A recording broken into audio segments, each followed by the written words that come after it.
I always believed that doing the right thing would bring me peace. But today I ask myself, why does the world punish those who choose honesty? I lost my job because I refused to sign a fraudulent report. My boss called me naive, and my father called it stupidity. And now, here I am, staring at the ceiling of my room, feeling the weight of failure. The house is quiet, but the tension is thick. My mother looks at me with pity. My sister avoids the subject, and my father, well, he just throws sharp remarks like, "The world isn't a fairy tale." At night, when everyone's asleep, I reach for the gospel according to Spiritism and open at random. "Blessed are those who mourn, for they shall be comforted." Really? I can't sleep. I keep thinking about the bills that are coming, the disappointment in my father's eyes, the feeling that I've let everyone down. Should I have swallowed my pride and done what they expected of me? Or is there a greater purpose behind this fall?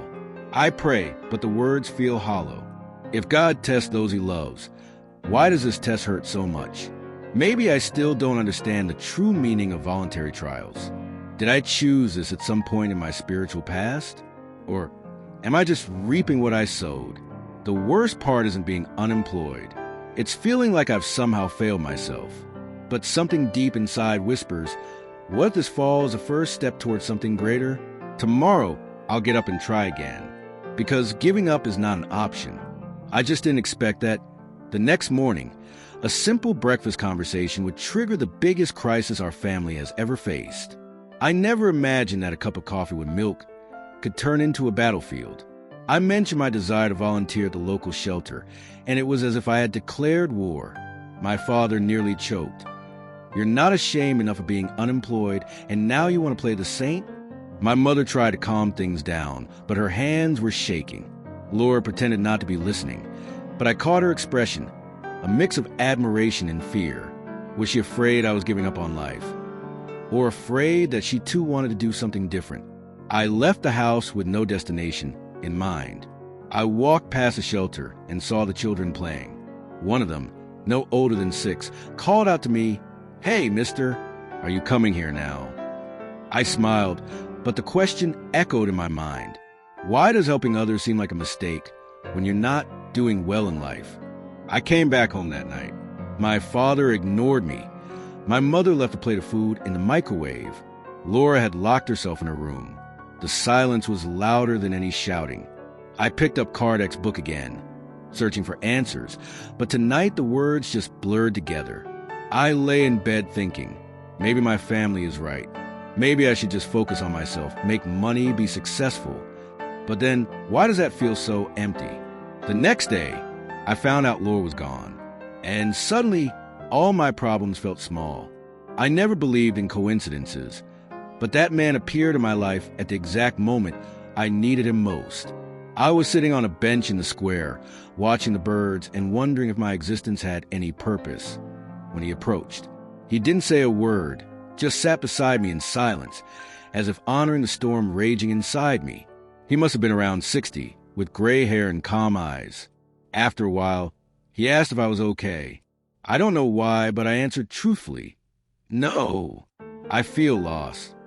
He didn't offer generic advice or talk about blind faith. Instead, he said something that caught me off guard. Sometimes we need to lose ourselves to find the right path. Have you ever considered that your struggles might have been chosen by you? I was confused. Chosen? Why would anyone choose to suffer? He smiled as if reading my thoughts and continued, "It's not the suffering itself that matters, but what we do with it. In the past, people wore hair shirts as instruments of physical pain, but nowadays we carry invisible ones: pride, resentment, fear. That struck a chord in me. Had I been punishing myself without even realizing it? We talked for hours. He introduced himself as Antonio, the student of Spiritism, and told me about voluntary trials, the ones our spirit agrees to before reincarnating as part of our evolution. I had always believed life's hardships were either punishments or coincidences, but the idea that I might have chosen them changed my entire perspective. When we said goodbye, he left me with a challenge. Try looking at your pain not as an enemy, but as a teacher. What is it trying to teach you? I promised to reflect on that. But deep down, I still wondered, do I have the courage to face that truth? The next morning, my mother woke up with a high fever, and suddenly, all my doubts felt insignificant compared to the fear of losing her. Nothing prepares you to see someone who's always been your safe haven looking fragile, dependent. My mother, the one who always took care of everyone, was now lying there, pale, her eyes glazed over and hands trembling. The doctor said it was a strong infection, but treatable. Still, it felt like the world had come to a halt. My father, usually so tough, was silent, almost scared. Laura, who used to run from home every chance she got, wouldn't leave our mother's bedside now. And me? I felt useless.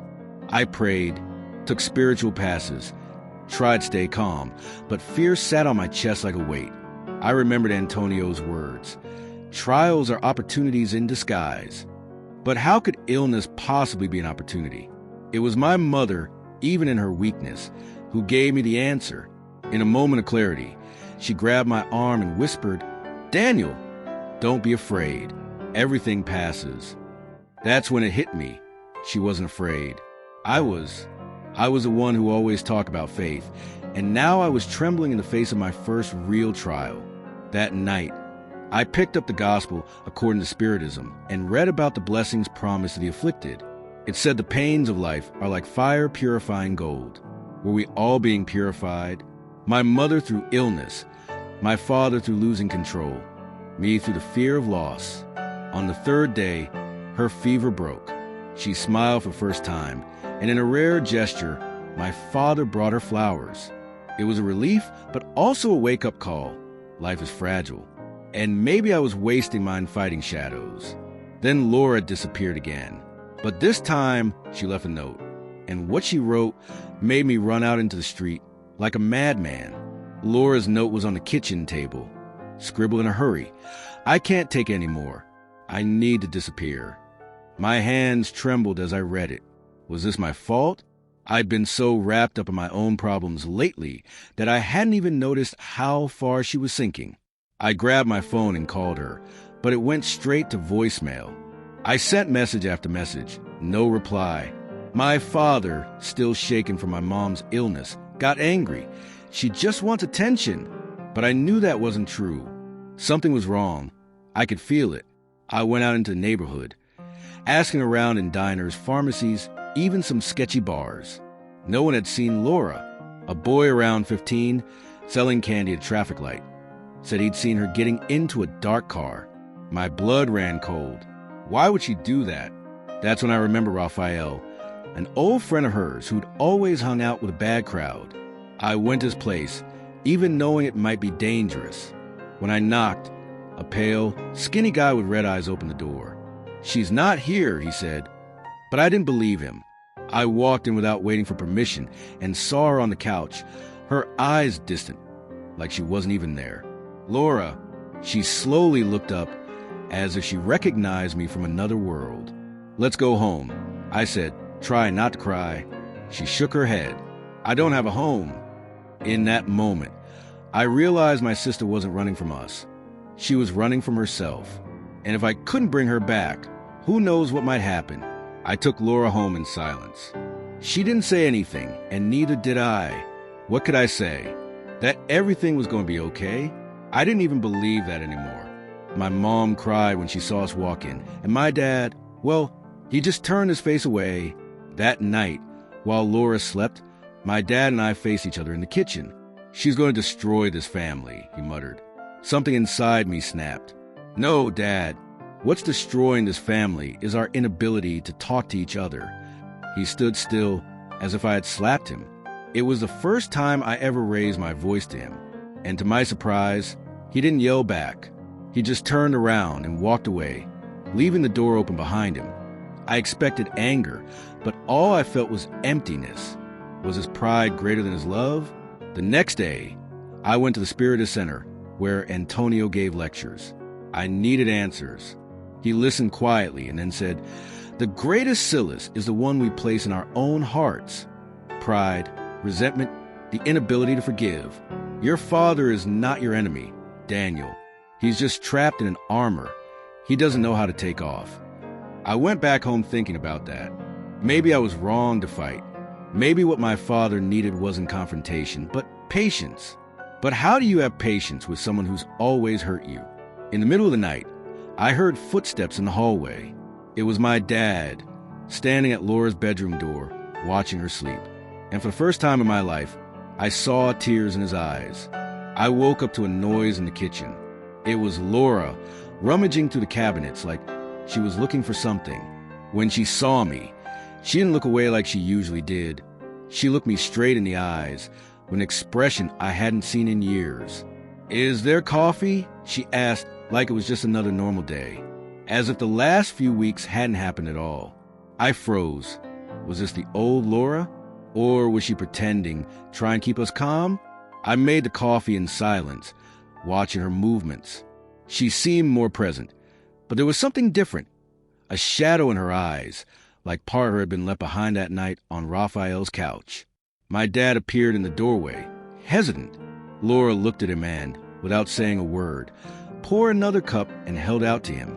He accepted it with both hands, like that cup of coffee was a piece of peace he didn't deserve. No one said anything about what had happened. Maybe we didn't need to. Later, I found Laura in the backyard, smoking a cigarette. "Are you going to quit that?" I asked, try not to sound preachy. She took a long drag before answering. "I don't know, but this morning I woke up and decided I want to try." It wasn't much, but it was something. That night, she called me into her room and showed me an old notebook. It was full of poems she'd written when she was younger, full of hope. "I forgot this version of Laura even existed," she confessed. I took the notebook and read a line that said, "The light doesn't disappear with the ones who close our eyes." As I lay in bed, I thought about how all of us had closed our eyes to so many things. My dad to love, my mom to her own voice, Laura to her pain. And me? What I'd been blind to. The next morning, my dad didn't go to work, and his phone wouldn't stop ringing. My dad's office called 5 times before someone finally picked up. It was the manager, almost shouting, "Is Ricardo okay?" He never misses work without notice. My mom turned pale. We searched the whole house until we found him in the garage, sitting in the car, hands on the wheel, eyes lost in the distance. "Dad!" I knocked on the window. He got out slowly, like he was moving in slow motion. "I had some chest pain this morning," he admitted, avoiding our eyes. "It's gone now." My mom nearly fainted. "We're going to the hospital now," she ordered, with a voice I had never heard before. At the hospital, the test didn't show a heart attack, just extreme stress, according to the doctor. "You need to stop," he said firmly. My dad listened in silence, but I saw his hands trembling. The man who always had everything under control now looked as fragile as glass. On the way home, he suddenly pulled the car over in front of the park. "I don't want to die without having lived," he said, watching the children play. My mom held his hand, and for the first time, he didn't pull away like he had so many times before. When we got home, he went straight to Laura's room. I stayed outside, listening as he said, "I failed you." She didn't respond, but when they came out, she was holding his hand. That night, my dad took the gospel according to Spiritism off the shelf and started reading it alone on the porch. I didn't say anything. Some answers you have to find on your own. But the next morning when I woke up, he was in the kitchen making coffee for everyone. And in the center of the table, open to chapter 5, was the book. The morning started differently. I woke up to the smell of coffee and fresh bread, something that hadn't happened in years. My dad was in the kitchen, setting up breakfast like it was the most natural thing in the world. Laura was helping, her face more at peace than I'd seen in a long time. My mom was smiling, still pale but with life in her eyes. I picked up the book that was open on the table, the Gospel According to Spiritism, and read the highlighted passage. Voluntary trials are the most meritorious, because in choosing them, the Spirit, knowing beforehand the nature of the struggle we'll face, selects them as a means of advancement. I closed my eyes for a moment. All of this, the unemployment, the arguments, my mother's illness, Laura's crisis, had we actually chosen it? My dad looked at me as if he knew what I was thinking. "Hard to believe we'd asked to suffer, huh?" he said, not with irony, but with genuine curiosity. I shook my head. Maybe we didn't ask to suffer, maybe we asked to grow. I replied. That's when it hit me. The real burden had never been the external circumstances. It was the pride that kept us from asking for help.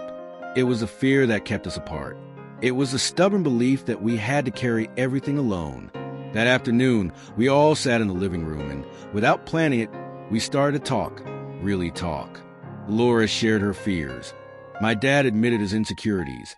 My mom confessed she had always felt invisible. I spoke about how lost I felt, trying to reconcile my beliefs with a world that seemed to only value material success. It was painful. It was beautiful. It was real. When we finished, my dad suggested something I never thought I'd hear from him. What if we read a bit of this book together once in a while? But the next day, I got a phone call that would test everything we had just learned.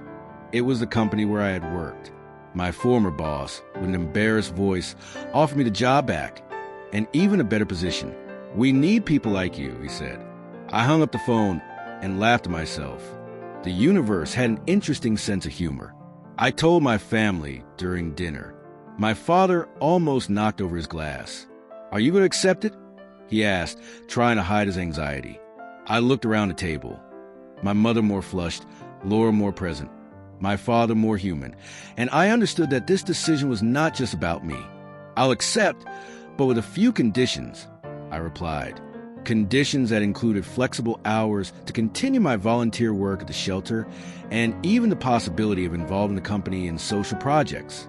My father smiled, a genuine smile, one that reached his eyes. You're better than I ever was, he murmured. And at that moment, something was completed inside me. That night, while we were organizing our first family reading of the gospel, Laura pulled me aside. Thank you for not giving up on me, she said quickly, as if afraid the words would burn her mouth. I just hugged her. There was nothing more to say. Today, months later, we still have our challenges. My father sometimes becomes withdrawn again. Laura has difficult days, and I still question myself. But now we know that the trials don't exist to break us. They exist to show us what we're capable of. And when sometimes the night feels too dark, I remember the words that have become our motto. Blessed are the afflicted, for they will be comforted. Only today do I understand that comfort often comes to the hands we extend and those that are extended to us.